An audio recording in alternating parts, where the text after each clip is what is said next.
সাহসী এক দাসের সত্যবাদিতার গল্প। খলিফা হজরত ওমর রাদিয়াল্লাহু একদিন সফরে বের হয়েছিলেন। পথে তিনি এক মাঠে দেখলেন এক কিশোর উট চড়াচ্ছে।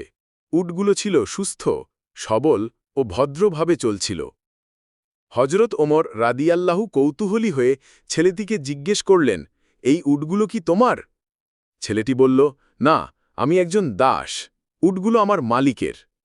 হজরত ওমর রাদিয়াল্লাহু তাকে পরীক্ষা করার জন্য বললেন, তাহলে একটি উট আমাকে বিক্রি করে দাও, তোমার মালিককে বলবে উটটি হারিয়ে গেছে।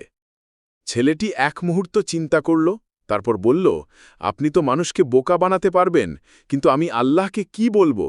তিনি তো সব দেখছেন। এই কথাটি শুনে হজরত ওমর রাদিয়াল্লাহু খুব আবেগপ্রবণ হয়ে পড়লেন। তিনি বললেন, একজন দাস যদি আল্লাহকে এত ভয় পায়, তাহলে সে প্রকৃত স্বাধীন মানুষ। এরপর তিনি সেই ছেলেটিকে তার মালিকের কাছ থেকে কিনে নিয়ে আজাদ বা মুক্ত করে দেন এবং বলেন, তুমি আজ থেকে মুক্ত, কারণ তুমি সত্যিকারে আল্লাহ ভীরু। সুবহান আল্লাহ। ইসলামিক গল্প পেতে আমার এই চ্যানেলটি সাবস্ক্রাইব করে পাশে থাকুন।